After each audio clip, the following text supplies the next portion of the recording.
السلام عليكم ورحمة الله وبركاته.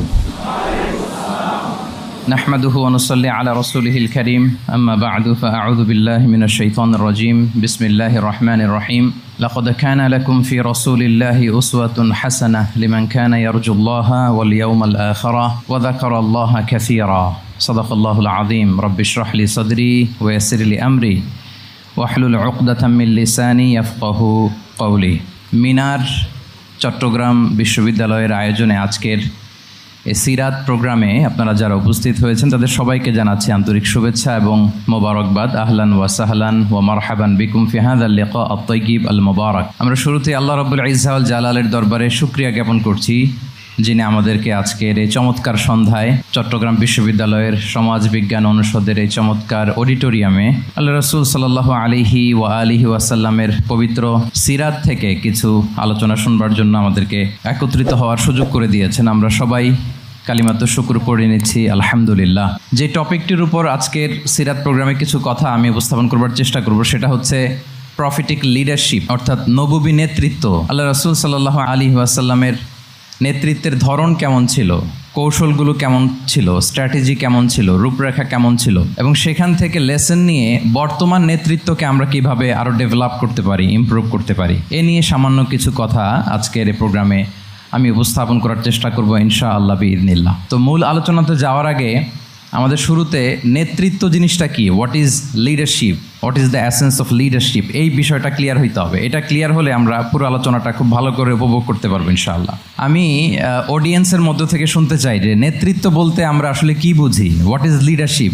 Leadership মানে অন্যকে প্রভাবিত করবার ক্ষমতা, এটাই হচ্ছে মূলত লিডারশিপ। নেতৃত্ব মানে আপনার যদি অন্যকে ইনফ্লুয়েন্স করার ক্ষমতা থাকে, আপনার যদি মানুষকে ম্যানেজ করার ক্ষমতা থাকে, প্রভাবিত করবার ক্ষমতা থাকে, এটাই বেসিকলি লিডারশিপ। যদি আমরা অন্যকে প্রভাবিত করতে পারি তাহলে বাই ডিফল্ট আমি নেতা হয়ে উঠি। এটা হচ্ছে লিডারশিপের মূল সংজ্ঞা বা প্রকৃত কথা। লেটস সে ক্লাস শেষে একজন তার বন্ধুদেরকে বলল চল খেলতে যাই, তো কেউ কেউ রাজি, আবার অনেকে রাজি না। সে কনভিন্স করা শুরু করলো, ফাইনালি সে সবাইকে কনভিন্স করে খেলতে নিয়ে গেল, এই যে লিডার হয়ে গেছে। ক্লিয়ার হয়েছে না ব্যাপারটা? তাহলে বেসিকলি অন্যকে প্রভাবিত করবার যে ক্ষমতা, এটাই হচ্ছে কি লিডারশিপ। যদি আমরা অন্যকে প্রভাবিত করতে পারি, ইনফ্লুয়েন্স করতে পারি। আমাদের সমাজে কিংবা রাষ্ট্রে আমরা যে সমস্যাগুলো দেখি এগুলো বেসিকলি পোর লিডারশিপের কারণে। Poor leadership, because of poor leadership. যদি যথাযোগ্য নেতৃত্ব আমরা তৈরি করতে পারতাম, যোগ্য নেতৃত্ব যদি আমরা হাজির করতে পারতাম, তাহলে এই সমস্যাগুলো থাকতো না। আমরা আল্লাহ রাসূল সাল্লাল্লাহু আলাইহি ওয়া আলিহি ওয়াসাল্লামের নেতৃত্বের গুণাবলীগুলো যদি, ওনার যে লিডারশিপ ট্রেডস, লিডারশিপ ফিচার্সগুলো আছে, এগুলো যদি আমরা খেয়াল করি তাহলে দেখব যে এগুলো দিয়ে তিনি পুরো একটা জাতি, একটা ভূখণ্ডের জীবনধারা পাল্টে দিয়েছিলেন। তাহলে নেতৃত্বের দিক থেকে অ্যাজ এ লিডার তিনি কতটা সফল, এটা খুব ক্লিয়ার আমাদের কাছে। আমরা এখন দেখার চেষ্টা করব যে রাসূল সাল্লাল্লাহু আলাইহি ওয়াসাল্লামের লিডারশিপটা আসলে কোন ধরনের লিডারশিপ ছিল, কোন ধরনের নেতৃত্ব ছিল, এবং সেখান থেকে বর্তমান সময়ে আমরা কি করে যুগোপযোগী নেতৃত্ব তৈরি করতে পারি। প্রথম যেটা বলতে হবে সেটা হচ্ছে আল্লাহ রাসূল সাল্লাল্লাহু আলাইহি ওয়া আলিহি ওয়াসাল্লামের নেতৃত্বটা ছিল সার্ভেন্ট লিডারশিপ। সার্ভেন্ট লিডারশিপ মানে হচ্ছে কাজের মধ্য দিয়ে নেতা হওয়া। বেসিক্যালি আপনি যখন মানুষের কাজে লাগবেন বা কাজে আসবেন তখনই আপনি নেতা। যদি আপনাকে সমাজে কোনো কাজে না লাগে, সমাজে যদি আপনি রেলেভেন্ট হতে না পারেন, কাউকে সাপোর্ট করতে না পারেন, গাইড করতে না পারেন, তাহলে তো নেতা হয়ে ওঠা আপনার পক্ষে সম্ভব হবে না। তাহলে যদি কাজে লাগা যায় মানুষের, আপনি যদি কাজে লাগেন, আপনি যদি মানুষের উপকারে আসেন, তাহলে by default you are a leader. If you are society oriented, if you are people oriented, if you are service oriented, by default you are a leader. আমরা যদি আল্লাহ রাসূল সাল্লাল্লাহু আলাইহি ওয়া আলিহি ওয়াসাল্লামের জীবনের দিকে একটু খেয়াল করি তাহলে দেখব যে নবী হওয়ার আগেও কিন্তু আল্লাহ রাসূল সাল্লাল্লাহু আলাইহি ওয়াসাল্লামের এই ক্যারেক্টারিস্টিক্সগুলো ছিল, এই ফিচারগুলো ছিল। উনি মানুষের অনেক কাজে এসেছেন, তিনি মানুষকে সাপোর্ট করতেন, বিপদে তাদের পাশে দাঁড়াতেন, তাই না? তিনি তো অফিসিয়ালি 40 বছর বয়সে নবী হলেন, যদিও আল্লাহর এলেমে তিনি অনেক আগে থেকেই নবী। কিন্তু দুনিয়াতে আল্লাহ রাসূল সাল্লাল্লাহু আলাইহি ওয়াসাল্লাম যখন 40 বছর বয়সে উপনীত হলেন তখনই তো হেরা গুহায় নাজিল হলো ইকরা বিসমি রাব্বিকাল্লাযী খালাক, read in the name of your lord who has created. এই যে 5টা আয়াত নাজিল হলো, উনি নিয়ে আসলেন, কাঁপতে লাগলেন। খাদিজা রাদিয়াল্লাহু তাআলা আনহার কাছে বললেন যে মনে হয় আমি মারা যাব, আমাকে কম্বল চাপা দাও, আমার ভয় লাগছে, আমি কাঁপছি। তখন খাদিজা রাদিয়াল্লাহু তাআলা আনহা ওনাকে আশ্বস্ত করলেন, ওয়াল্লাহি লা ইউখজিকাল্লাহু আবাদা, আপনি ভয় পাবেন না, আল্লাহ আপনাকে অপদস্থ করবেন না। ইন্নাকা লা তাসিলুর রাহিমা, ওয়া তাসদুকুল হাদিসা, নিশ্চয়ই আপনি আত্মীয়তার সম্পর্ককে বজায় রাখেন, আপনি সবসময় সত্য কথা বলেন। ওয়া তাহমিলুল কাল্লা, আপনি মানুষের বোঝা বয়ে দেন। ওয়া তাকসিবুল মা'দুমা, যার উপার্জন করার কোনো সক্ষমতা নেই তার জন্য আপনি উপার্জন করেন, তাকে আপনি ফিনান্সিয়াল সাপোর্ট করেন। ওয়া তাকরিউদ দাইফা, আপনি মেহমানকে খাওয়ান। ওয়া তুঈনু আলা নাওয়াইবিল হক, সত্য যেখানে বিপন্ন সেখানে আপনি সত্যের বীর সেনানী হয়ে দাঁড়িয়ে যান। তো এই ফিচার যাদের মধ্যে থাকে এমন ব্যক্তিত্বকে আল্লাহ তাআলা কখনোই অপমান করতে পারেন না। আপনি চিন্তিত হবেন না, ডোন্ট ওয়ারি অ্যাবাউট ইট, কোনো ভয় নাই, কোনো চিন্তা নাই, আপনি আশ্বস্ত হন। তাহলে দেখেন এই যে 6টা গুণের কথা খাদিজা রাদিয়াল্লাহু তাআলা আনহা বললেন, এগুলো কিন্তু রাসূল সাল্লাল্লাহু আলাইহি ওয়াসাল্লাম নবী হওয়ার আগের গুণ, অর্থাৎ 40 বছর বয়সে তিনি উপনীত হওয়ার আগেই ওনার এই অভ্যেস ছিল যে উনি অন্যের বোঝা বইয়ে দিতে হেল্প করতেন, মানুষকে সাপোর্ট করতেন। যার উপার্জন করার সুযোগ নাই, ক্ষমতা নাই, তাকে তিনি উপার্জন করে দিতেন, মানে তাকে ফিনান্সিয়ালি সাপোর্ট করতেন, মেহমান খাওয়াতেন। তার মানে নবী হওয়ার আগেই উনি জনকল্যাণমূলক কাজে নিজেকে সম্পৃক্ত রেখেছেন, মানুষকে তিনি সাপোর্ট করতেন, মানুষকে হেল্প করতেন, উনি মানুষের কাজে লাগতেন। আর যে মানুষের কাজে লাগে, মানুষের উপকারে আসে, জনকল্যাণমূলক কাজে নিজেকে সম্পৃক্ত রাখে, বাই ডিফল্ট সে নেতা, বাই ডিফল্ট সে কি নেতা হয়ে যায়। তাহলে to serve before to lead, নেতৃত্ব এটা আসলে পজিশনের সাথে সম্পৃক্ত না, ইটস অল অ্যাবাউট ইনফ্লুয়েন্স। আপনার বাবা নেতা ছিল, আপনি ছেলে তো আপনি নেতা, এটাকে নেতৃত্ব বলে না। আপনি যদি মানুষকে প্রভাবিত করবার ক্ষমতা হাসিল করেন, মানুষের কাজে আসেন, আপনাকে যদি সমাজে কাজে লাগে, আপনি মানুষকে সাপোর্ট করেন, তখন আপনি নেতা হয়ে ওঠেন। তাহলে রাসূল সাল্লাল্লাহু আলাইহি ওয়াসাল্লামের লিডারশিপটা যদি বুঝতে হয়, প্রথম কথা হচ্ছে ওনার লিডারশিপের প্যাটার্নটা ছিল সার্ভেন্ট লিডারশিপ, মানে সার্ভিস দেওয়ার মধ্য দিয়ে উনি নেতা বনে গেছেন। নবী হওয়ার আগেই ওনার মধ্যে এই ট্রেড ছিল, উনি মানুষকে সার্ভিস দিতেন। আরবিতেও একটা কথা আছে, সাইয়্যিদুল কওমি খাদিমুহুম, মানে যিনি সমাজের নেতা তিনি হবে সমাজের সবচেয়ে বড় খাদেম।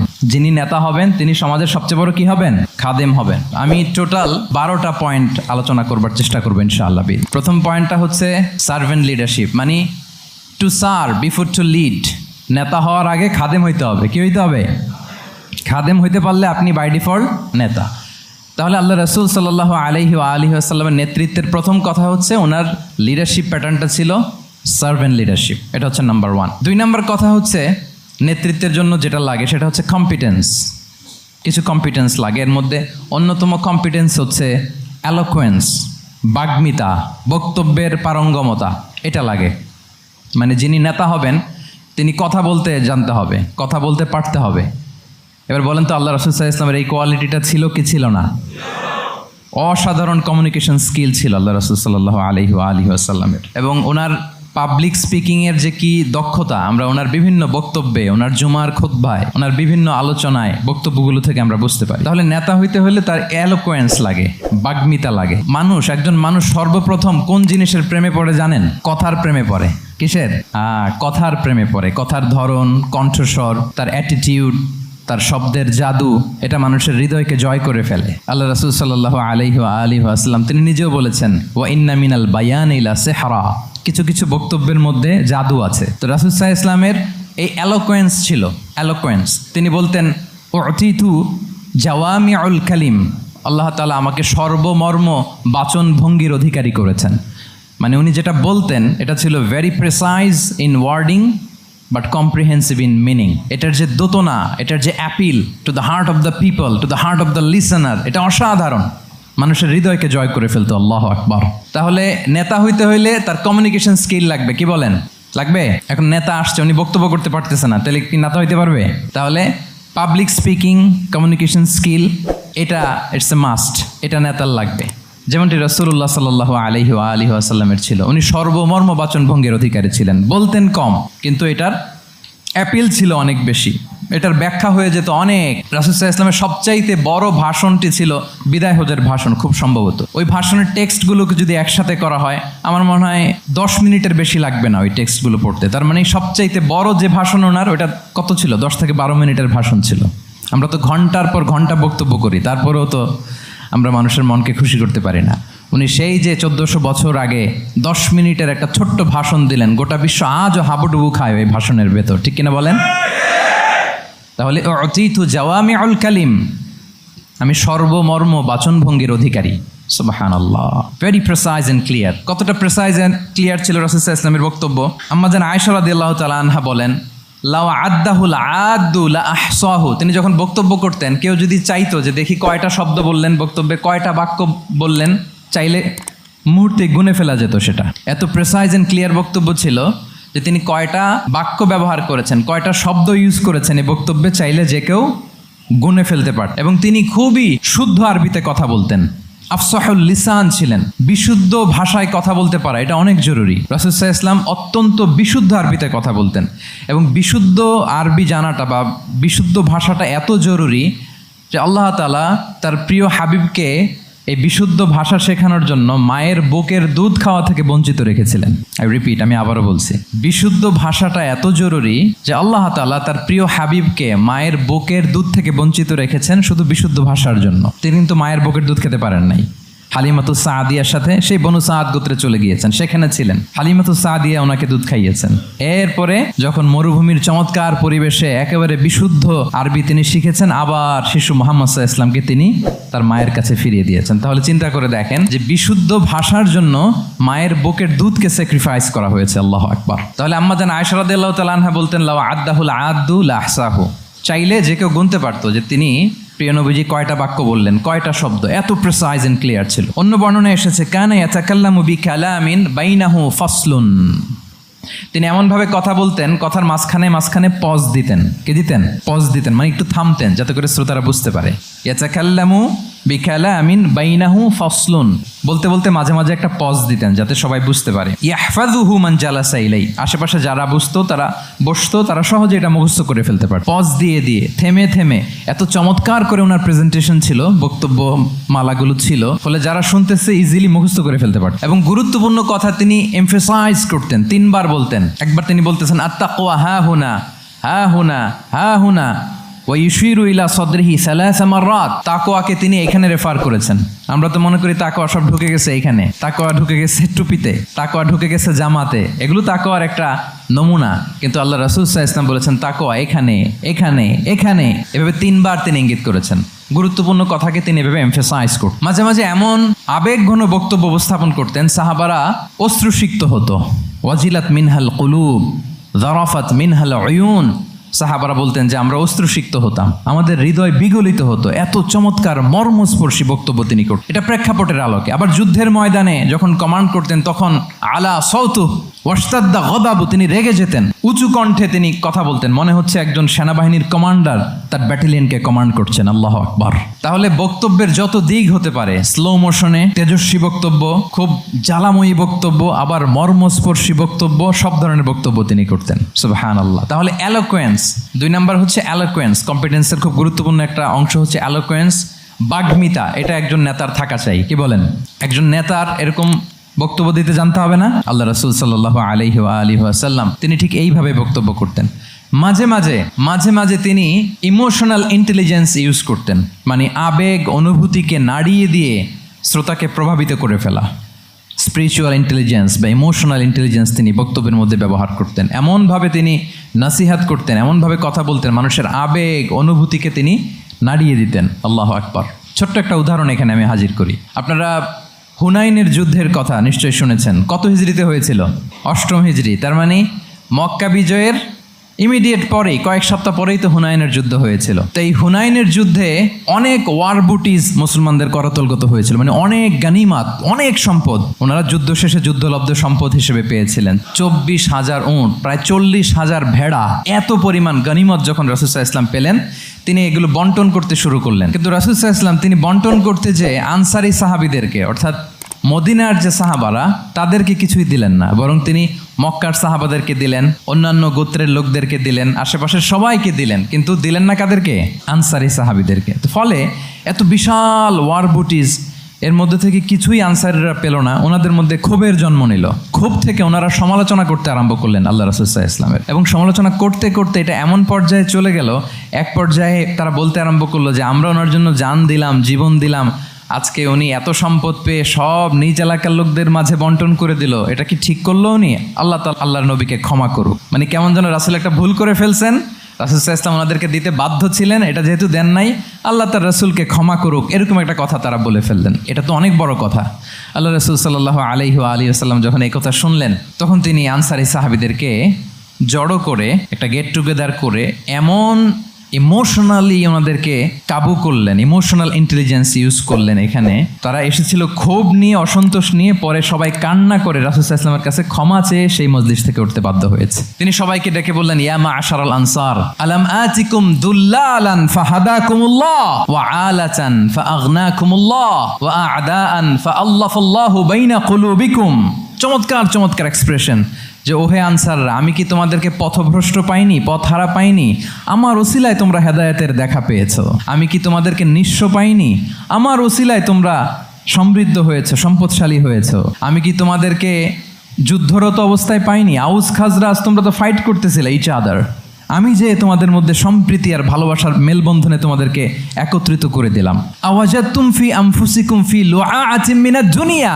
আর দুনিয়ার সামান্য কিছু জিনিসের কারণে তোমরা মনে কষ্ট পাচ্ছ, যেটা দিয়ে আমি কিছু মুসলিমদের হৃদয়কে আকৃষ্ট করছিলাম। তা আল্লাফতু বিহা কওমান লিউসলিমু ও ওয়াকালতুকুম ইলা ইসলামিকুম। আমি কিছু মুসলিমদেরকে এগুলো দিয়ে তাদের হৃদয়টাকে ইসলামের প্রতি আরও অ্যাট্রাক্টেড করতেছিলাম, আর তোমাদেরকে তোমাদের ইসলামের উপরই আমি ছেড়ে দিয়েছি। আমি জানি আমার আনসাররা তাদের হৃদয়ে যে ইসলাম আছে এটাই তাদের জন্য যথেষ্ট। আমা তারদাউনা আইয়াযহাবান নাসু বিশ-শাতি ওয়াল বাঈর وَتَرْجِعُونَ بِرَسُولِ اللَّهِ فِي رِحَالِكُمْ. Won't you be happy that people go back to their country with sheep and camel, and you go back to your country with Rasulullah? Allahu Akbar. তোমরা কি এতে খুশি হবে না? মানুষ উট আর ভেড়া নিয়ে তাদের এলাকায় ফিরবে, আর তোমরা আল্লাহর রাসূলকে নিয়ে তোমাদের এলাকায় ফিরবে। এরকম একটার পর একটা ইমোশনালি রাসূল সাল্লাল্লাহু আলাইহি ওয়াসাল্লাম যখন আনসার সাহাবীদেরকে কাবু করতে লাগলেন, ওনারা এমনভাবে কান্নার রোল জুড়ে দিল, এমনভাবে অনুতপ্ত হলো, কাঁদতে শুরু করলো। পরে এরা বলতে আরম্ভ করলো, আমি তো 2-1টা বাক্য বললাম, লম্বা চূড়া মন মাতানো বক্তব্য, হৃদয়স্পর্শী বক্তব্য। তারা বললো, ইয়া রাসূলুল্লাহ, আমরা শুধু আপনাকে পেয়েই খুশি। রাসূল সাল্লাল্লাহু আলাইহি ওয়াসাল্লাম বলেন, গোটা বিশ্বের মানুষ যদি এই পথ ধরে আর আনসারীরা যদি এই পথ ধরে, আমি এই পথ ছেড়ে দিয়ে আনসারীদের পথে হাঁটবো। আল্লাহ তুমি আনসারদের ক্ষমা করো, তাদের সন্তানদের ক্ষমা করো, তাদের নাতিদেরকে ক্ষমা করো। এভাবে মর্মস্পর্শী বক্তব্য যখন ইমোশনাল ইন্টেলিজেন্স দিয়ে যখন রাসূল সাল্লাল্লাহু আলাইহি ওয়াসাল্লাম বললেন, সব আনসারী সাহাবারা কাঁদতে আরম্ভ করলেন। সবাই ফাবাকাল কওমু হাত্তা আখদালু লুহাহুম, তাদের প্রত্যেকের দাড়ি ভিজে গেল, এমন কান্না জুড়ে দিল। আল্লাহু আকবার। তাহলে এটা ছিল রাসূল সাল্লাল্লাহু আলাইহি ওয়াসাল্লামের বক্তব্যের মাধ্যমে শ্রোতাদের মাঝখানে প্রভাব সৃষ্টি করার ক্ষমতা। চিন্তা করতে পারেন, হৃদয় কেঁপে ওঠে না এই কথা শুনলে? Won't you be happy people go back to their home with sheep and camel, and you take the messenger of Allah with you?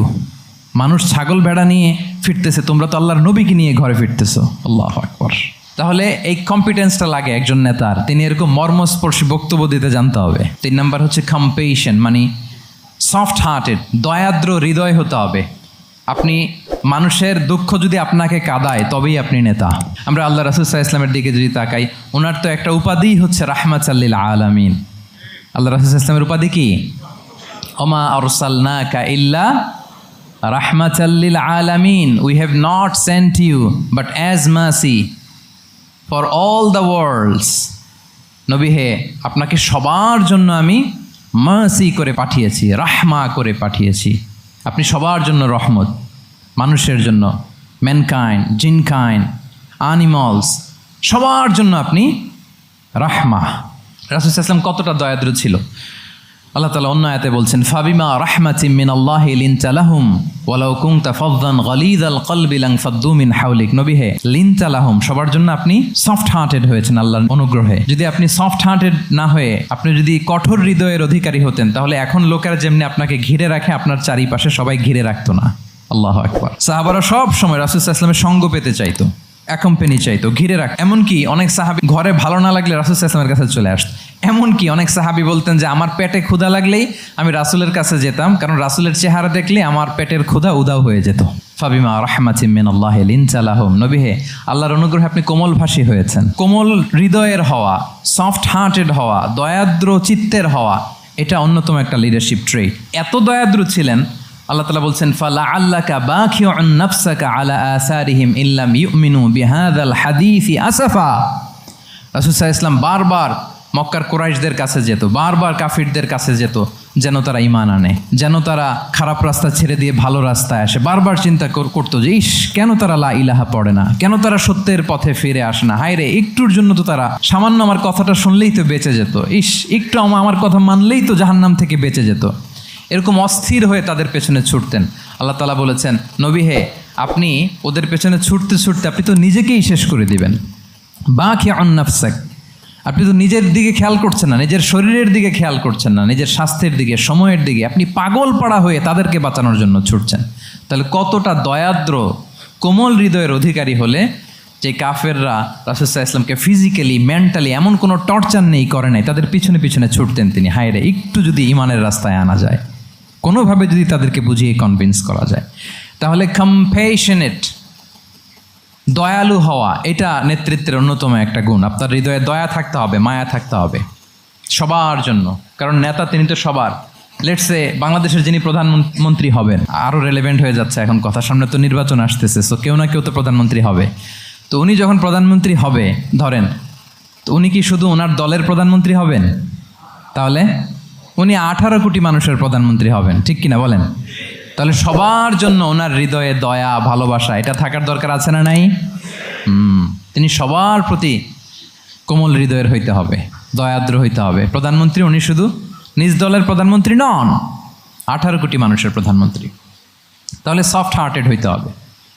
রাসূল সাল্লাল্লাহু আলাইহি ওয়াসাল্লামের মধ্যে এটা ছিল। সবসময় তিনি মাজলুমদের পাশে থাকতেন। আপনারা হিলফুল ফুজুলের কথা জানেন। ওনার বয়স যখন 35, ইয়ামানের এক ব্যবসায়ী আসছিল মক্কায় ব্যবসা করতে। পণ্য বিক্রির পরে আস ইবনে ওয়াইল নামে এক দুষ্ট জালেম, সে পণ্য নিয়ে বলে, আমরা এই এলাকার লোক, আমরা দাম দিব না, কি করতে পারো করো। এই লোক কান্না জুড়ে দিল।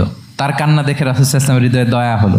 তিনি ওনার চাচা জুবাইর ইবনে আব্দুল মুত্তালিব সহ ওনার মতো যারা ইয়াং স্টার আছে সবাইকে নিয়ে একটা সংঘ করলেন। এটাই তো হালাফুল ফুদুল, মূলত নাম হচ্ছে হালাফুল মুত্তাইয়িবিন। জাহিলি যুগে ওনাদের প্রথা ছিল, কোনো একটা ভালো কাজে কেউ যখন এক হতো, রং ভর্তি বালতির ভেতরে হাত ঢুকিয়ে তারা পাথরের মধ্যে ওই হাতের ছাপ দিত, সবাই ওইখানে ছাপ দিত। ফলে কাইন্ড অফ কভেনেন্ট, এটা একটা চুক্তির মতো, যে আমরা চুক্তিবদ্ধ হলাম, এগ্রিমেন্ট করলাম যে আমরা সবাই এক। তো রাসূল সাল্লাল্লাহু আলাইহি ওয়াসাল্লাম ওনার মতো ইয়াংস্টারদেরকে নিয়ে এই হালাফুল মুত্তাইয়িবিন বা হালাফুল ফুদুল করেছেন। এবং এটার মূল কথা ছিল, মূল স্লোগান ছিল, নাহনু মাআল মাজলুম দিদ্দা যালিম, আমরা সবসময় মাজলুমের পক্ষে থাকবো, জালিমের বিপক্ষে। এটা ছিল হিলফুল ফুজুলের কি মূল শিক্ষা। এভাবে সব সময় তিনি মাজলুমদের সাথে ছিলেন। শ্রমিক সাহাবীদেরকে বড্ড ভালোবাসতেন, শ্রমজীবীদেরকে বড্ড ভালোবাসতেন। এমনকি বিদায় হজের মতো এরকম গুরুত্বপূর্ণ ভাষণও শ্রমজীবীদের কথা বাদ যায়নি, গরিবদের কথা বাদ যায়নি। আরিকাআকুম আতঈমুহুম মিম্মা তাআকুলুন ওয়ালবাসুহুম মিম্মা তালবাসুন। খবরদার, সেদিনও বলেছিলেন সেই বিদায় হজের ভাষণে, তোমরা তোমাদের শ্রমজীবী লোকদের কথা ভুলে যেও না, তোমাদের স্টাফদের কথা, তোমাদের দাস দাসীদের কথা। তোমরা যা খাবে সেখান থেকে তাদেরও খাওয়াবে, তোমরা যে পোশাক পরবে সেখান থেকে তাদেরও পোশাকের ব্যবস্থা করবে। আল্লাহু আকবার। তাহলে রাহমাতাল লিল আলামিন, তিনি ছিলেন কম্প্যাশনেট, দয়ালু হৃদয়ের অধিকারী। 4 নম্বরে হচ্ছে ইন্টেগ্রিটি। ইন্টেগ্রিটি মানে সততা, নৈতিকতা থাকতে হবে।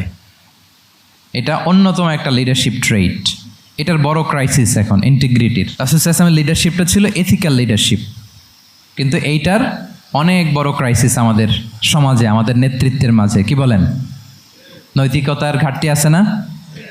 নৈতিকতা বিবর্জিত নেতৃত্ব, এটা দিয়ে কিছুই হয় না।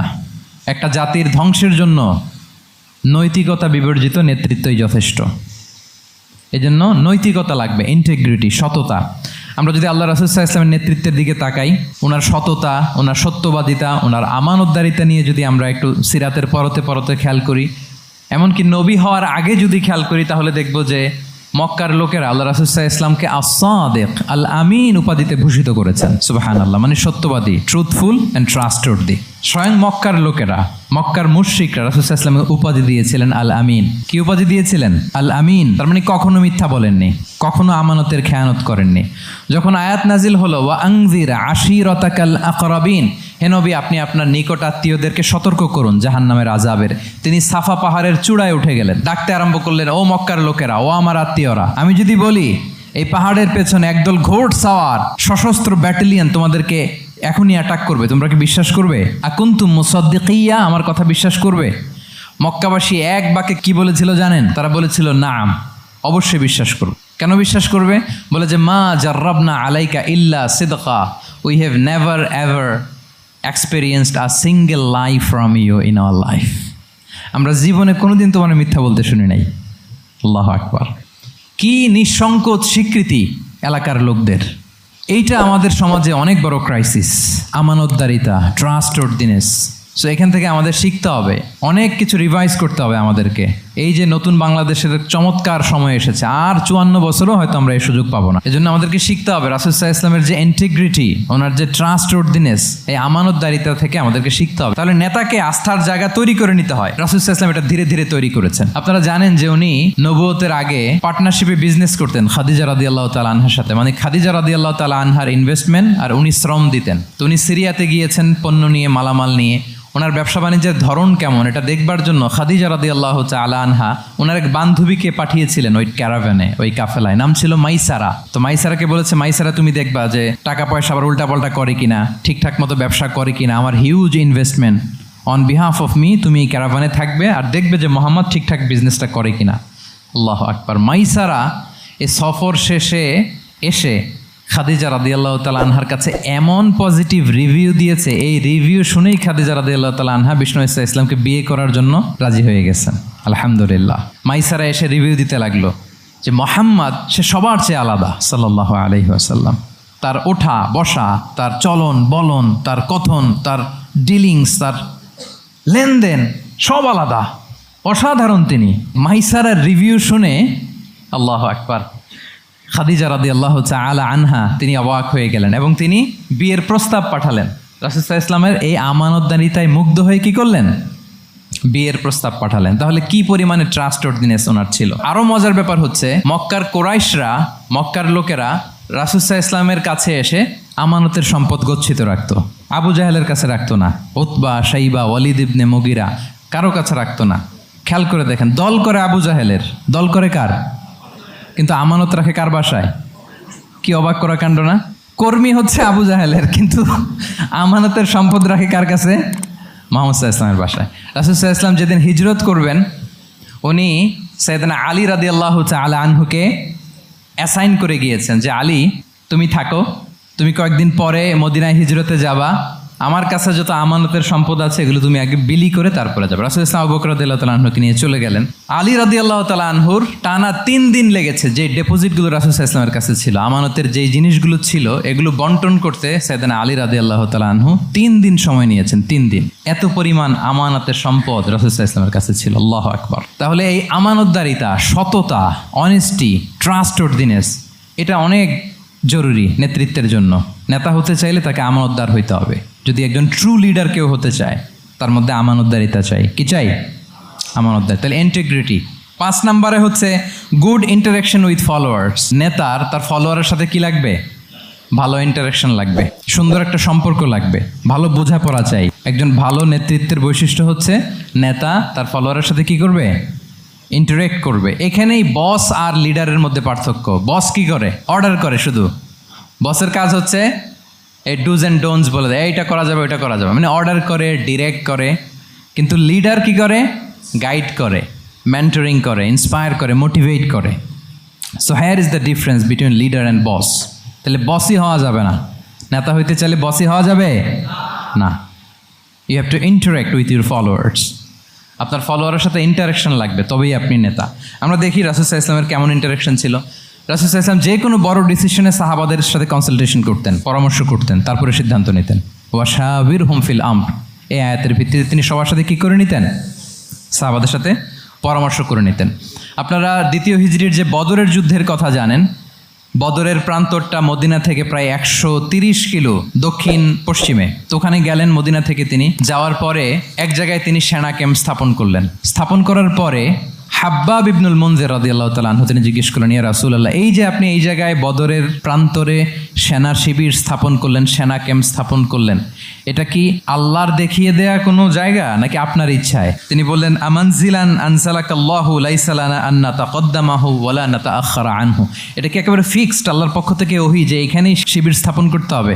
নাকি আমহুয়ার রায়ু ওয়াল হারবু ওয়াল মাকিদা, নাকি এটা যুদ্ধের কৌশল হিসেবে আপনি নিজ থেকে করেছেন? রাসূল সাল্লাল্লাহু আলাইহি ওয়াসাল্লাম বললেন, না, এটা কোনো ওহী না। আমার কাছে মনে হয়েছে, আমার যে অ্যানালিসিস, আমার মনে হয়েছে বদরের যুদ্ধে এখানেই আমাদের পজিশনিংটা হইলে ভালো হয়। হাব্বাব ইবনে মুনজির রাদিয়াল্লাহু তাআলা আনহু বলেন, না, ইযান লাইসা হাযা বিমানসিল ইয়া রাসূলুল্লাহ, তাহলে এইখানে যদি আপনার নিজ থেকে আপনি এটা ডিসাইড করেন, আমি আপনার অনুমতিক্রমে বলতে চাই ইয়া রাসূলুল্লাহ, এটা সুন্দর জায়গা হয়নি। সুন্দর জায়গা হয়নি? তাহলে কোথায়? হাব্বাব বললেন, ওইখানে, ওই যে বদরের একটা কুয়া আছে, এখানে পানির সোর্স আছে, আমরা যদি ওইখানে একটা ব্লকেট দিয়ে দাঁড়াতে পারি, তাহলে কোরাইশরা এসে আর পানি খেতে পারবে না, ওরা পানি না খেয়েই মরবে, যুদ্ধেও মরবে, পানির অভাবেও মরবে। আল্লাহু আকবার।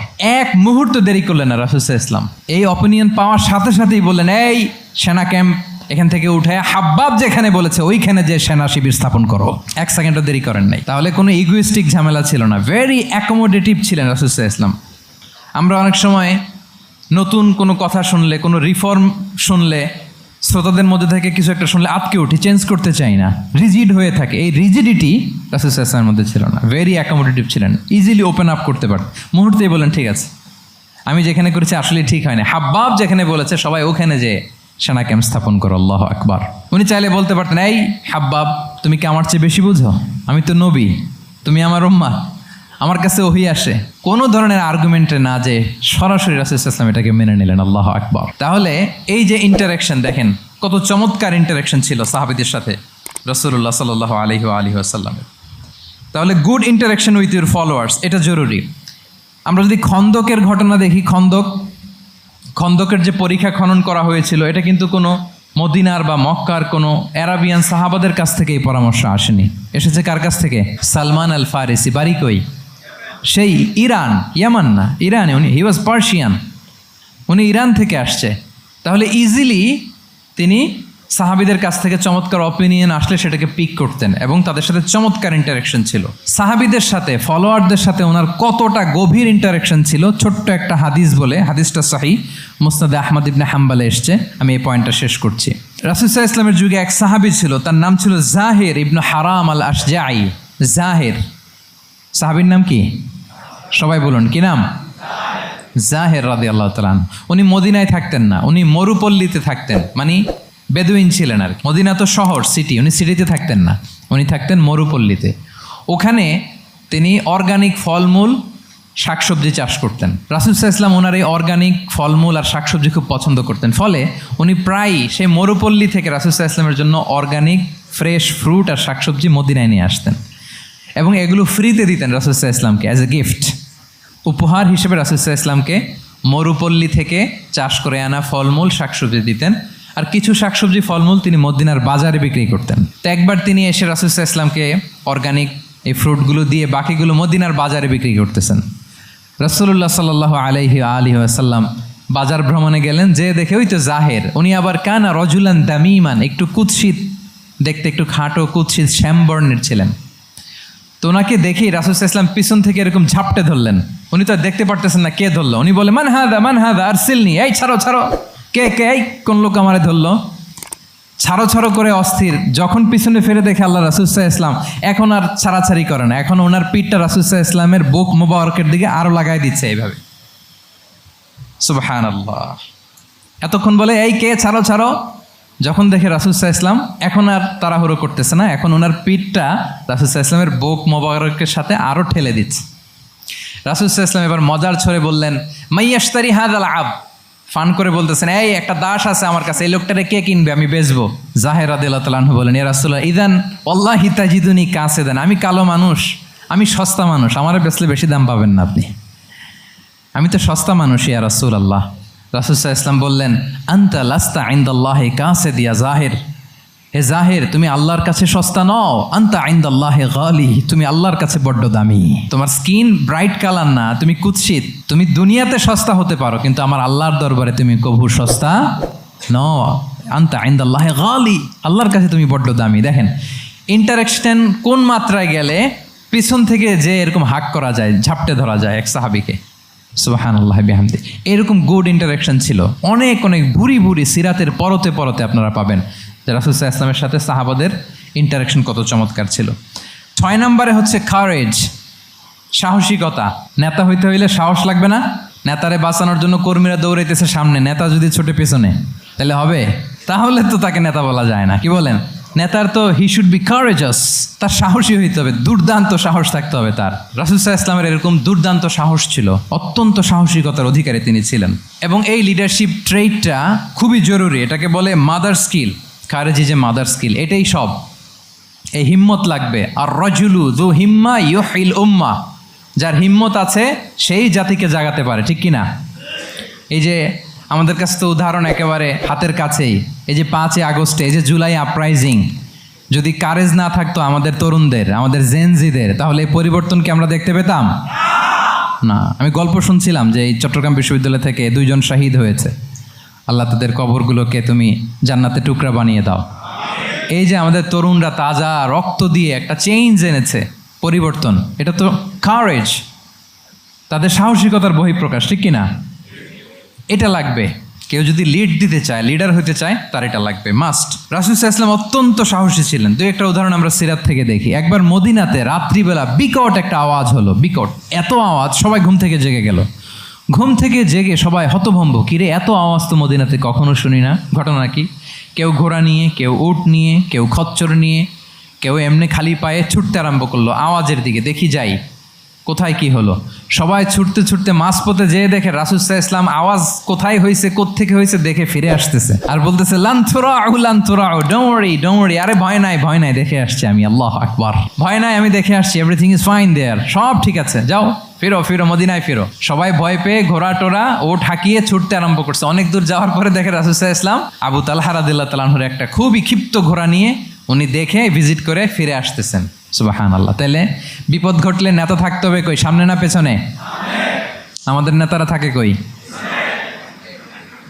নাকি পেছনেও খুঁজে পাওয়া যায় না? It's a big crisis. নেতা থাকবে কোথায়? Front liner. Leader should be front liner. উনি তো লিড দিবে, নেতৃত্ব দিবে। এখন ওনারা যদি খুঁজে পাওয়া না যায়, তাহলে থাকবে কিছু না। এই যে শিখতে হবে আমাদের, যেমনটা রাসূল সাল্লাল্লাহু আলাইহি ওয়াসাল্লাম করলেন। বিকট আওয়াজ, উনি আগে চলে গেছে, কাউকে না বলে দেখে ডেকে চলে আসতেছে। আল্লাহু আকবার। হুনাইনের যুদ্ধে এক পর্যায়ে মুসলমানরা পর্যদুস্ত হয়ে যাচ্ছিল, আপনারা অনেকে জানেন। To make the long story short, পুরো ঘটনাটা আমি আনবো না। সাহাবারা দিক বিদিক ছুটতে আরম্ভ করলো। পাহাড়ের উপর থেকে এমন প্রবল বেগে তীর ছোড়া হচ্ছিল, সাহাবারা টিকতে পারছিল না, কেউ এদিকে কেউ ওদিকে। রাসূল সাল্লাল্লাহু আলাইহি ওয়াসাল্লাম এই তীর তলোয়ারকে উপেক্ষা করে সামনে যেয়ে দাঁড়ালেন ঢালের মতো, আর বললেন আনা নবিয়্যু লা কাযিব, আনা ইবনু আব্দুল মুত্তালিব। এই সাহাবারা, আনা নবিয়্যু লা কাযিব, আমি সত্য নবী, আমার দিকে ফেরো। Am the grandson of Abdul Muttalib, আমি দাঁড়িয়ে আছি, ফেরো। রাসূল সাল্লাল্লাহু আলাইহি ওয়াসাল্লামের যখন এই সাহসী স্টেটমেন্ট তারা পেলেন, আবার আল্লাহু আকবার ধ্বনি নিয়ে সাহাবারা সামনের দিকে এগিয়ে গেছেন। এই যে আগালেন, আর পিছু ফিরলেন না, হুনাইন জয় করেই ছাড়লেন। আল্লাহু আকবার। তাহলে ইতিহাসের পরতে পরতে, সিরাতের পরতে পরতে আমরা দেখবো যে রাসূল সাল্লাল্লাহু আলাইহি ওয়াসাল্লাম হি ওয়াজ এ হাইলি কারেজাস, অনেক সাহসী একজন ব্যক্তিত্ব ছিলেন, অত্যন্ত সাহসী পুরুষ ছিলেন। তাহলে নেতা হইতে হইলে তার কি লাগবে? সাহসিকতা লাগবে, তার তো লিড দিতে হবে ফ্রন্ট লাইন থেকে। এবং কাপুরুষতা, ভীরুতা, এটা থেকে রাসূল সাল্লাল্লাহু আলাইহি ওয়াসাল্লাম পানাহ চেয়েছেন। আল্লাহুম্মা ইন্নী আউযু বিকা মিনাল হাম্মি ওয়াল হাসান ওয়া আউযু বিকা মিনাল আজজি ওয়াল কাসাল ওয়া আউযু বিকা মিনাল জুবনি ওয়াল বুখল। জুবন মানে কি? ভীরুতা, কাপুরুষতা। হে আল্লাহ, আমি ভীরুতা থেকে, কাপুরুষতা থেকে পানাহ চাই। আমরা যেন কাপুরুষ না হই, আমরা যেন ভীরু না হই, আমরা যেন সত্যের বীর সেনানী হয়ে আবু সাঈদের মতো এরকম 2 হাত প্রসারিত করে দাঁড়াতে পারি, ঠিক কিনা? এই যে courageous Abu Sayeed, is the icon of courage of Bangladesh. কি বলেন? এই যে বুক টান টান করে যে হাত 2টা প্রসারিত করে দাঁড়ালো, আল্লাহু আকবার। গোটা বিশ্ব এখন তাকে আইকনিক ফিগার হিসেবে মেনে নিস। কি বলেন? গোটা বিশ্ব তাকে চিনছে, তার জন্য দোয়া করছে। তাহলে courage it's an essential leadership trade, এটা লাগবে প্রিয় ভাইয়েরা। আল্লাহ তাআলা এই কারেজ, এই সৎ সাহস দিয়ে আমাদেরকে ধন্য করুক। 7 নম্বরে হচ্ছে কনফ্লিক্ট রিজলভিং এবিলিটি, বিরোধ নিষ্পত্তি করার মতো যোগ্যতা থাকতে হবে নেতার। অর্থাৎ নেতা হইতে হবে এমন যে বিরোধকে নিষ্পত্তি করে দিতে পারে, মিটমাট করে দিতে পারে, ঝগড়া লাগলে মিটাই দিতে পারে। এটা গুরুত্বপূর্ণ কোয়ালিটি না নেতার জন্য? কি বলেন? রাসূল সাল্লাল্লাহু আলাইহি ওয়াসাল্লামের কিন্তু এটা ছিল, বিরোধ নিষ্পত্তি করা। রাসূল সাল্লাল্লাহু আলাইহি ওয়াসাল্লাম মক্কা থেকে মদিনায় যেয়ে 1 ঘন্টায় বছরের পর বছর চলে আসা যুদ্ধ, they use to fight each other, Aws and Khazraj, 1 ঘন্টায় যুদ্ধ থামাই দিয়েছেন। আল্লাহু আকবার। He was a very good mediator and arbitrator. রাসূল সাল্লাল্লাহু আলাইহি ওয়াসাল্লাম অত্যন্ত ভালো মধ্যস্থতাকারী ছিলেন, ভালো মধ্যস্থতাকারী তিনি ছিলেন। তিনি থামিয়ে দিতে পারতেন, বিরোধকে থামাতে পারতেন। আপনারা জানেন যে মক্কায় একবার সম্ভবত অগ্নিকাণ্ডের কারণে কাবা ঘর জ্বলে গিয়েছিল, ধ্বংস হয়েছিল, কিছু অংশ নষ্ট হয়ে গিয়েছিল। কাবাকে রিনোভেট করা হয়েছিল, ফলে কাবার একটা কর্নারে যে ব্ল্যাক স্টোন কর্নার, রুকনুল হাজারিল আসওয়াদ, হাজরে আসাদ পাথরকে সরিয়ে রাখা হয়েছিল।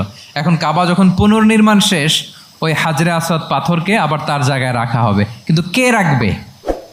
সবাই রাখতে চায়। সব দলের নেতারা বলে আমরা রাখবো, এক দলের নেতা বলে যে আমি রাখবো।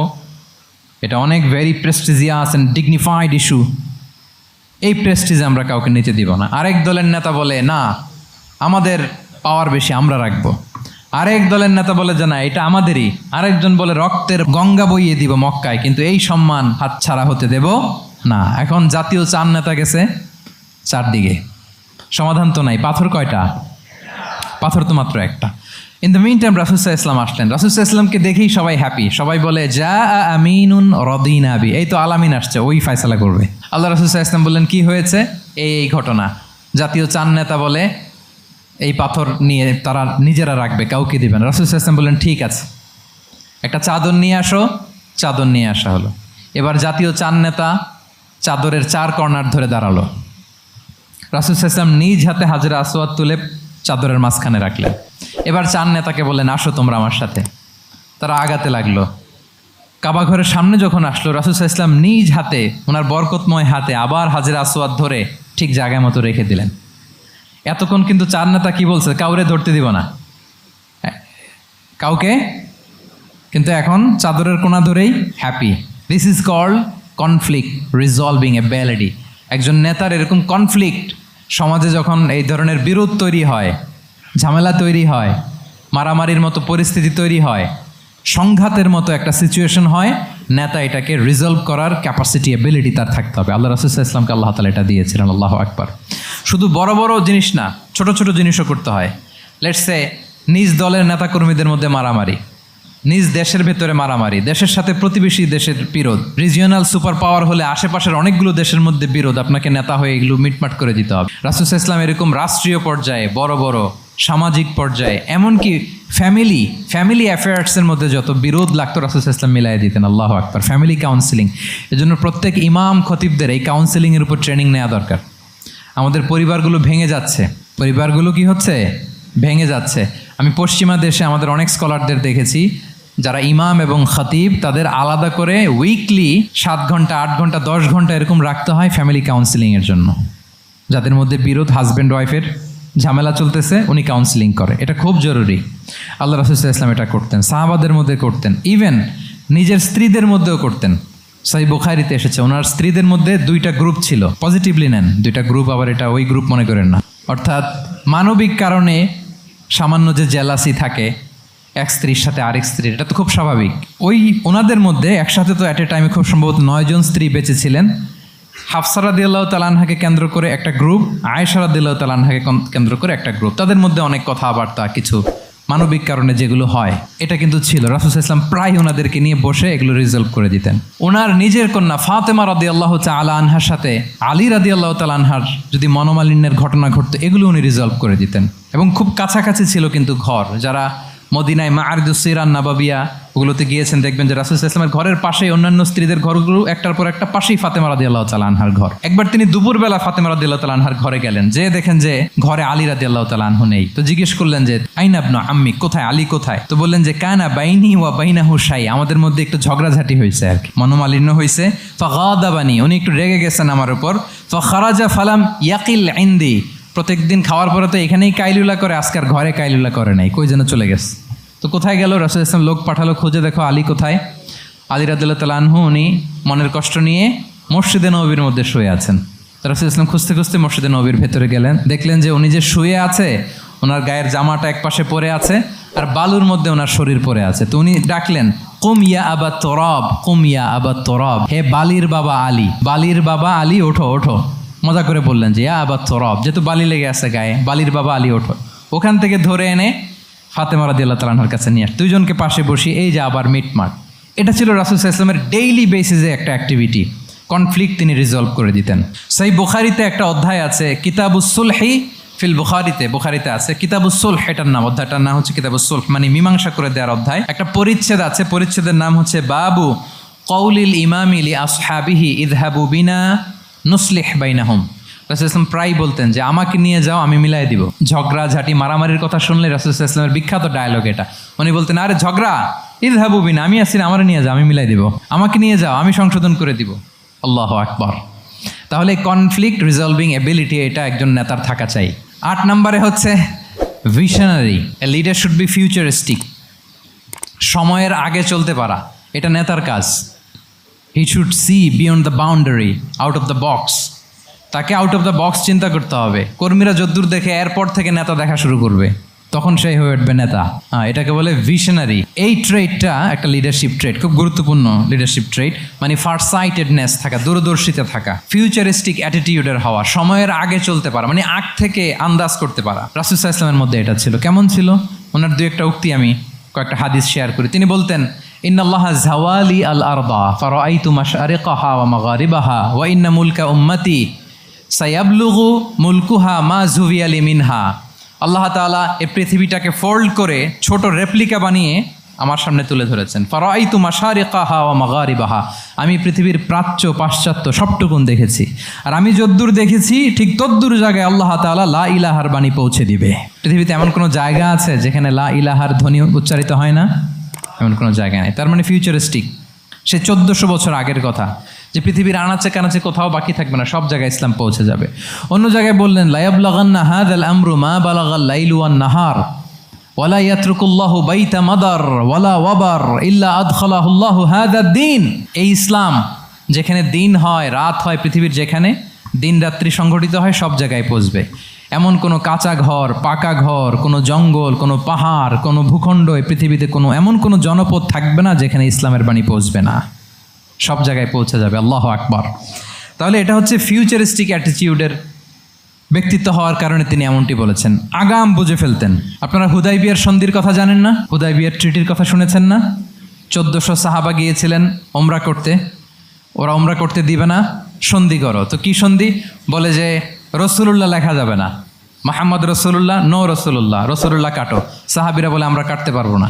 রাসূল ইসলাম বললেন না না, কেটে ফেলো। কাটা হলো। এই বছর ওমরা করতে পারবো না, সাহাবারা বলে আমরা মানি না। রাসূল ইসলাম বললেন এটাও মেনে নাও। আগামী বছর আসবা ওমরা করতে, থাকতে পারবা মাত্র 3 দিন। কয়দিন? সাহাবিরা বলে অসম্ভব, এটা আমাদের ভূখণ্ড, আমরা যতদিন মনে চায় থাকবো। রাসূল ইসলাম বললেন না না, বাদশেদ না, মেনে নাও। মক্কা থেকে কোনো লোক মদিনায় গেলে আমাদেরকে মক্কায় ফেরত দিতে হবে, কিন্তু মদিনা থেকে কেউ মক্কায় আসলে আমরা ফেরত দেব না। দেখছেন ক্লজগুলো? দেখছেন একটার পর একটা, সবগুলো কাফিরদের পক্ষে যায়। কোনো সাহাবা রাজি হচ্ছেন না, কিন্তু আল্লাহ রাসূল সাল্লাল্লাহু আলাইহি ওয়াসাল্লাম কি বলেন? মেনে নাও, রাজি। কারণ সাহাবারা তো অতটুক দেখতে পারতেছে না। বলেন 3 তালা উপর থেকে, 3 তালা ভবন থেকে একজন মানুষ যদ্দূর দেখে, 30 তালা ভবনের উপর থেকে কি ওইরকমই দেখে? পানোরামিক ভিউ দেখে, সে অনেক বড় করে দেখে। আর 3 তালার উপর থেকেই সামান্য কিছু দেখে। রাসূল সাল্লাল্লাহু আলাইহি ওয়াসাল্লাম অনেক দূর দেখতে পাচ্ছিলেন। তিনি চিন্তা করলেন, কিছু বছর যদি আমাদের মধ্যে দাঙ্গা হাঙ্গামা যুদ্ধ বন্ধ থাকে, আমরা গ্লোবালি ইসলামকে ছড়াই দিতে পারবো। শান্তভাবে মদিনাতে একটা স্ট্রং ইসলামিক কমিউনিটি আমরা তৈরি করতে পারবো। আল্লাহু আকবার। এবং তিনি দেখতে পাচ্ছিলেন, ইন্না ফাতাহনা লাকা ফাতহাম মুবিনা। এই হুদাইবিয়ার এই চুক্তি, যেটা আদতে অ্যাপারেন্টলি মনে হচ্ছে সব আমাদের বিপক্ষে যায়, আসলে এইটাই আমাদেরকে ভূমি ধস জয় এনে দিবে। আল্লাহু আকবার। এবং সেটাই হয়েছে। 9 নাম্বার হচ্ছে রেজিলিয়েন্স। এটা একটা চমৎকার লিডারশিপ ট্রেট। রেজিলিয়েন্স মানে সংকট কাটিয়ে ঘুরে দাঁড়াবার সামর্থ্য, মানে যাকে কেউ থামাতে পারে না। আনস্টপেবল, আনস্টপেবল, কোনো কিছু তাকে থামাতে পারে না। লেগে থাকার মানসিকতা, টিকে থাকার মানসিকতা, সহজে হার না মানা, আবার ঘুরে দাঁড়ানো, এটার বলে রেজিলিয়েন্স। এই ক্যাপাসিটি, এই কোয়ালিটি রাসূল সাল্লাল্লাহু আলাইহি ওয়াসাল্লামের মধ্যে ছিল। হি ওয়াজ আনস্টপেবল, হ্যাভিং আনবিলিভেবল সাবর। কোনো কিছু রাসূল সাল্লাল্লাহু আলাইহি ওয়াসাল্লামকে থামাতে পারে নাই। পেরেছে? বলেন, পেরেছে কেউ থামাতে? ছোটবেলা থেকে স্ট্রাগল করে, একটার পর একটা স্ট্রাগল ফেস করে বড় হয়েছেন। জন্মের আগেই তো ওনার পিতাকে আল্লাহ তাআলা উঠিয়ে নিলেন। তার মানে বাবাকে নিজ চোখে এই দুনিয়াতে আমাদের প্রিয় নবীজি দেখে যান নাই।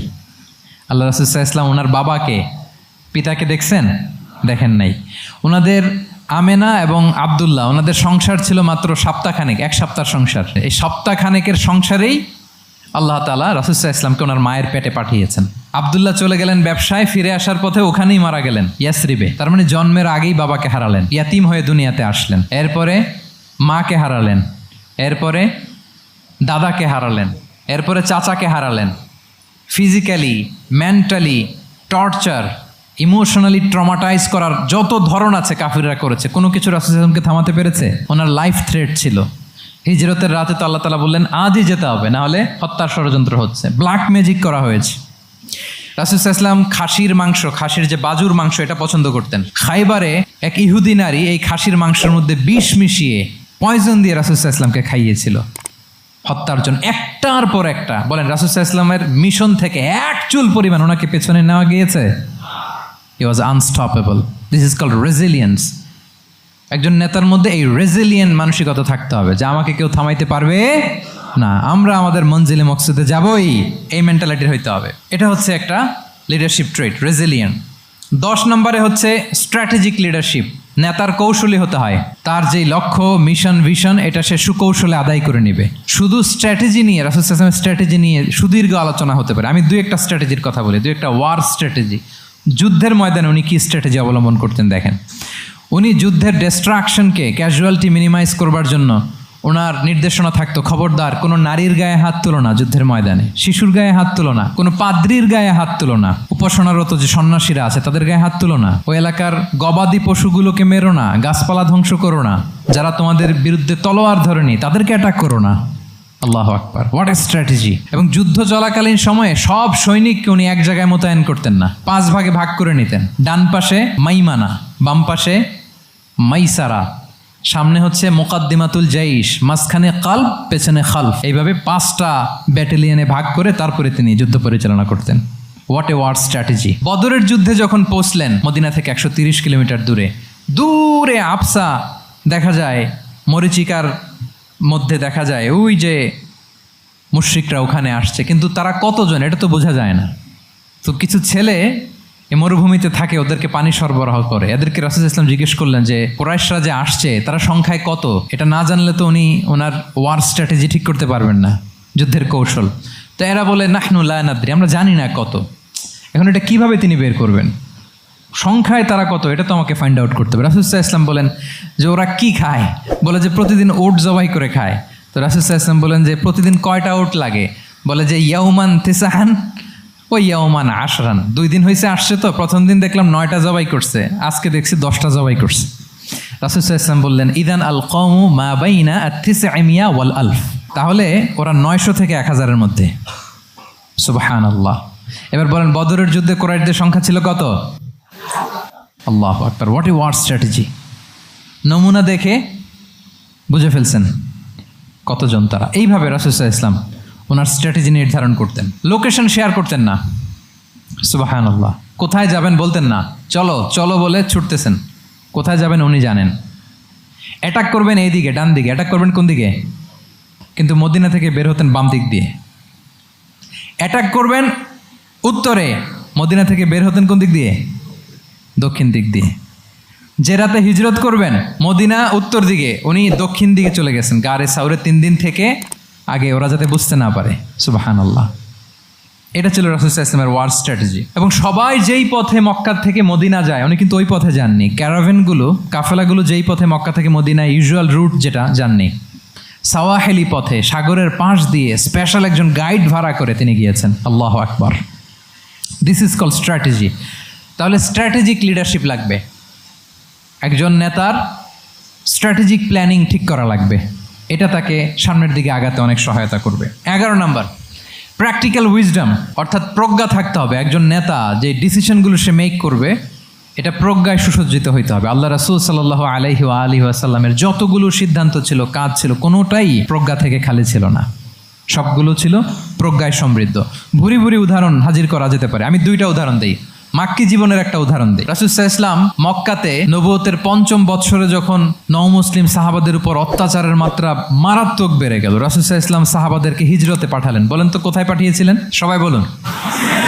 আবিসিনিয়াতে, বর্তমান ইথিওপিয়া, ইরিত্রিয়া, ওই এরিয়াতে আবিসিনিয়াতে তিনি পাঠালেন। বললেন যে দেয়ার ওয়াজ এ জাস্ট কিং আসহামা নেগাস বললেন যে ওখানে আবিসিনিয়াতে যাও, ওখানে আসহামা নামে নাজ্জাশী একজন বাদশাহ আছে, খুব ভালো। তাদেরকে পাঠালেন নবুয়তের ৫ম বছরে। যেতে লাগলো, এক এক সময় এক এক সাহাবি যায়, যে ওখানে বড় একটা বেস তৈরি হলো, মুসলিম কমিউনিটি তৈরি হলো। এরপর ১৩ বছর পরে মাক্কি জিন্দিগির ১৩ বছর শেষ করে নবুয়তি রাসূল ইসলাম কোথায় চলে গেলেন? মদিনায় যে রাসূল ইসলাম একটা ইসলামী স্টেট তিনি প্রতিষ্ঠা করলেন। প্রথম হিজরি যায়, দ্বিতীয় হিজরি যায়, একটার পর একটা যুদ্ধ যায়, মুসলিম কমিউনিটি বাড়ে, কমপ্লিট ইসলামিক স্টেট হয়ে যায়। কিন্তু ওই আবিসিনিয়া থেকে ওই গ্রুপ আর ফিরে না। নবুয়তের ৫ম বৎসরে যে গ্রুপকে রাসূল ইসলাম জাফর ইবনে আবু তালেবের নেতৃত্বে আবিসিনিয়ায় পাঠিয়েছিলেন, তারা মদিনায় কোন হিজরিতে আসছে জানেন? এইটা যদি কেউ উত্তর দিতে পারে তাহলে বুঝবো he is very genius in সিরাত। নবম, সপ্তম, মাশাআল্লাহ। কয়জন বলছে? এটা জানতেন? কে হাত তোলেন? মাশাআল্লাহ, অনেক জিনিয়াস আছে তো এখানে। হ্যাঁ, লটস অফ জিনিয়াস, মাশাআল্লাহ মাশাআল্লাহ তাবারাকাল্লাহ। জি, সপ্তম হিজরিতে এসেছিলেন জাফর ইবনে আবি তালেবের নেতৃত্বে। এখানে হিকমা, রাসূল ইসলামের উইজডমের ব্যাপারটা হচ্ছে, রাসূল ইসলাম আছেন মদিনাতে, একের পর এক কোরআনের আয়াত নাজিল হচ্ছে, আহকামগুলো সাহাবারা প্র্যাকটিস করতেছে, মসজিদে নববী হলো, ইসলামিক স্টেট হলো, বদরের যুদ্ধ হলো, ওহুদ হলো, খন্দক হয়ে গেল, সব হয়ে যায়। কিন্তু ওনারা ফিরেন না কেন? ওনারা ফিরলেন সেই সপ্তম হিজরিতে খায়বার বিজয়ের পরে। এবং যেদিন জাফর ইবনে আবি তালেব আবিসিনিয়া থেকে সবাইকে নিয়ে ফিরলেন, রাসূল ইসলাম এত খুশি হলেন, উনি বললেন, বি আইয়িহিমা আনা লা আদরি বি আইয়িহিমা আনা আফরাহ বি ফাতহি খাইবার আও বি কুদুমি জাফর। আজকে কোনটাতে আমি বেশি হ্যাপি আমি জানি না, আমার ভাই জাফরকে পেয়ে নাকি খাইবার বিজয়ের কারণ। আমি কনফিউশনে পড়ে গেছি যে এইটাতে বেশি খুশি হইলাম নাকি ওইটাতে। এর কারণ হচ্ছে রাসূল ইসলাম অপেক্ষা করতেছিলেন যে মদিনা এই স্টেটটাকে আগে ইন্টারনাল এবং এক্সটার্নাল যত থ্রেট হতে পারে সবগুলো থেকে আগে সেফ জোন বানাতে হবে। এমনও হতে পারে মদিনা হাতছাড়া হয়ে যেতে পারে। মদিনা যদি হাতছাড়া হয়, মদিনা থেকেও যদি আমার হিজরত করা লাগে, আমি কই যাব? ওইটারে সেকেন্ড বেস, প্ল্যান বি হিসেবে রেখে দিয়েছিলেন যে জাফর তুমি আইসো না, তুমি থাকো, নতুন নতুন যা আয়াত আসবে আমি সাহাবি দিয়ে এই বিধানগুলো পাঠাবো, ওখানে প্র্যাকটিস করতে থাকো, ইউ উইল বি ফাইন দেয়ার, থাকো, আশা লাগবে না। থাকতে থাকতে সপ্তম হিজরি পর্যন্ত, খন্দকের যুদ্ধের মাধ্যমে যখন কুরাইশদের ২০ দাঁত ভেঙে দেওয়া হলো, সপ্তম হিজরিতে যখন খাইবার দুর্গ বিজয় হয়ে গেল, now Islam came as a regional super power. রাসূল ইসলাম বুঝলেন আর ইন্টারনাল থ্রেটও নাই, এক্সটার্নাল থ্রেটও নাই, এবার আর কোনো টেনশন নাই। জাফর ইবনে আবি তালেবকে চিঠি পাঠালেন, তিনি বিশাল বাহিনী নিয়ে মুসলিমদেরকে নিয়ে তিনি ব্যাক করলেন মদিনাতে। আল্লাহু আকবার। This is call wisdom, practical wisdom. রাসূল ইসলামের এইভাবে এমন কোনো সিদ্ধান্ত নাই যেটার পেছনে প্রজ্ঞা ছিল না, প্রত্যেকটা সিদ্ধান্ত ছিল প্রজ্ঞায় সুসজ্জিত। আমরা যদি মদিনার একটা উইজডমের কথা খেয়াল করি, খুব সংক্ষেপে বলি, মদিনাতে আল্লাহ রাসূল সাল্লাল্লাহু আলাইহি ওয়া আলিহি ওয়াসাল্লাম, মদিনার সোসাইটিতে মুনাফিক কারা বলেন তো? এটা কি রাসূল ইসলাম জানতেন না? জানতেন কিনা বলেন? এই জানাটা কি ধারণা বেজ, মানে মনে হয় ও মুনাফিক এরকম, নাকি গাইডেড বাই ওয়াহি, গাইডেড বাই রেভেলেশন? স্বয়ং আল্লাহ তাআলা জানিয়ে দিয়েছেন। এরপরও কোনোদিন রাসূল সাল্লাল্লাহু আলাইহি ওয়াসাল্লাম মানুষের সামনে কাউকে মুনাফিক বলে পরিচয় করিয়ে দেন নাই। মদিনার সোসাইটিতে কেউ জানতো না, বুঝতে পারতো আচরণ মুনাফিকের মতো, কিন্তু রাসূল ইসলাম কখনো বলেন নাই যে ও মুনাফিক। কখনো বলছেন? বলেন নাই। চিন্তা করছেন? আমরা তো কথায় কথায় ফেসবুকে মন মতো না হইলে কি লিখি? বেসড অন অ্যাজাম্পশন, আমার মন মতো হয় নাই, ও মুনাফিক। কিন্তু ওহী দ্বারা সুনিশ্চিত হয়েও রাসূল সাল্লাল্লাহু আলাইহি ওয়াসাল্লাম কাউকে মুনাফিক বলে অ্যাড্রেস করেন নাই। আল্লাহু আকবার। কেন করেন নাই? মুসলিম সাহাবারা চটে যাবে, মুনাফিকদেরকে হত্যা করবে, তখন মুশরিকরা, কোরাইশরা, ইহুদিরা কি বলবে? যে মুহাম্মদের অনুসারীরা একে অন্যকে হত্যা করে। কারণ মুনাফিকরা তো অন্য সাহাবীদের মতো তারাও মসজিদে নববীতে এসে রাসূল সাল্লাল্লাহু আলাইহি ওয়াসাল্লামের পেছনে নামাজ পড়তো। অ্যাপারেন্টলি দেখতে তো তারাও মুমিন, দেখতে তারাও কি মুমিন। কখনো রাসূল ইসলাম বলেন না। তবে হুযায়ফা ইবনুল ইয়ামান রাদিয়াল্লাহু তাআলা আনহু নামে একজন সাহাবী, উনি মদিনার গোয়েন্দা বিভাগের প্রধান ছিলেন রাসূল সাল্লাল্লাহু আলাইহি ওয়াসাল্লামের, ওনাকে বলে গিয়েছিলেন কারা কারা মুনাফিক।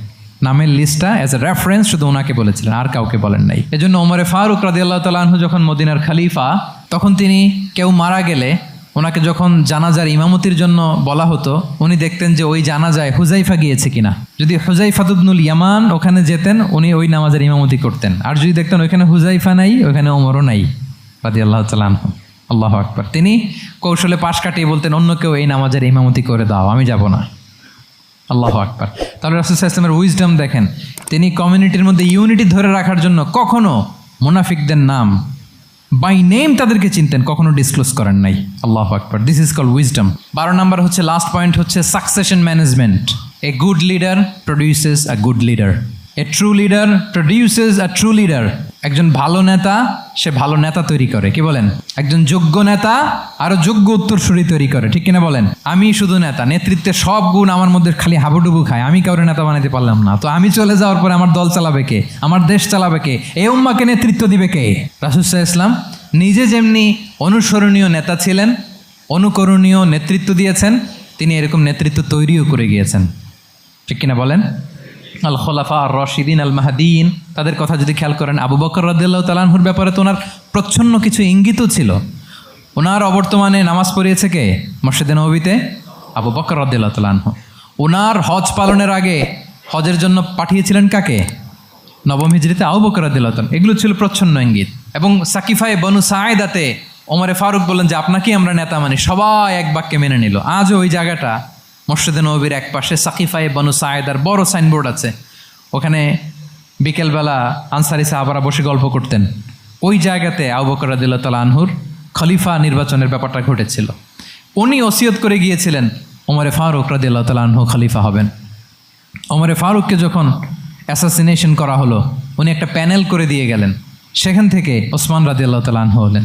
ওসমান রাদিয়াল্লাহু তাআলা আনহুর হত্যা পরবর্তী উদ্ভূত পরিস্থিতিতে আলী রাদিয়াল্লাহু তাআলা আনহু হলেন। একজনের চেয়ে আরেকজন শ্রেষ্ঠ, একজনের চাইতে আরেকজনের মানাকে অসাধারণ, অসাধারণ। এই যে নেতৃত্ব রাসূল সাল্লাল্লাহু আলাইহি ওয়াসাল্লাম এটা জীবদ্দশায় তৈরি করেছেন। যার যেখানে ক্যাপাসিটি দেখেছেন তাকে ওই দিকে উদ্বুদ্ধ করেছেন।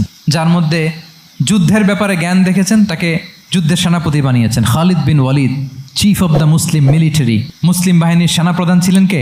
খালিদ বিন ওয়ালিদ। ওনারা দিয়ে কখনো কবিতা লিখতে পাঠাইছেন রাসূল সাল্লাল্লাহু আলাইহি ওয়াসাল্লাম, কিন্তু হাসান বিন সাবিতকে দিয়ে কি করছেন? শুধু কি কবিতা লেখানো? ওনার মিম্বরের পাশে মসজিদে নববীতে আরেকটা মিম্বর বানাই দিয়েছেন, স্টেজ, যে তুমি এখানে দাঁড়িয়ে এমন জ্বালাময়ী কবিতা লিখবে যেন গুজবাম হয় মুসলমানদের, জেহাদের ময়দানের জন্য ঝাঁপিয়ে পড়ে। তাহলে খালিদ বিন ওয়ালিদকে দিয়ে এক কাজ করিয়েছেন, হাসান বিন সাবিতকে দিয়ে আরেক কাজ করিয়েছেন। মুআয ইবনে জাবাল রাদিয়াল্লাহু তাআলা আনহু প্রশাসনিক কার্যক্রম ভালো বুঝতেন। মদিনা রাষ্ট্রের সবচাইতে বড় সিনিয়র আমলা ছিলেন মুআয ইবনে জাবাল, ইয়ামানের গভর্নর করে পাঠিয়েছেন। ওনার এইটাতে যোগ্যতা ছিল। যার যেখানে তিনি প্রতিভা দেখেছেন ইসলামের কল্যাণে, রাসূল সাল্লাল্লাহু আলাইহি ওয়াসাল্লাম ওই প্রতিভাগুলোকে কাজে লাগিয়েছেন। এইভাবে ওনার সাকসেশন ম্যানেজমেন্টকে উনি গড়ে তুলেছেন। ফলে ওনার পরবর্তীতে বছরের পর বছর ইসলামী নেতৃত্বের হাল ধরতে মুসলিম উম্মার বেগ পেতে হয় নাই, ঠিক কিনা বলেন? তাহলে good leader, true leader produces a good leader. একজন সফল নেতা সে এরকম আরো অনেক সফল নেতৃত্ব তৈরি করে যায়, তাহলেই তার নেতৃত্ব সামনের দিকে আগাতে থাকে। 12টা জিজ্ঞেস করলে বলা যাবে? হ্যাঁ, নোট করে রাখছেন বোধহয় না? খুব খুশি হয়েছে আমি, মাশাআল্লাহ। শ্রোতা যদি ভালো হয়, শ্রোতা যদি দেখি যে না আমার সাথে সাথে মাথা নাড়ায়, রেসপন্স করে, উত্তর দেয়, তখন কথা বলতেও ভালো লাগে।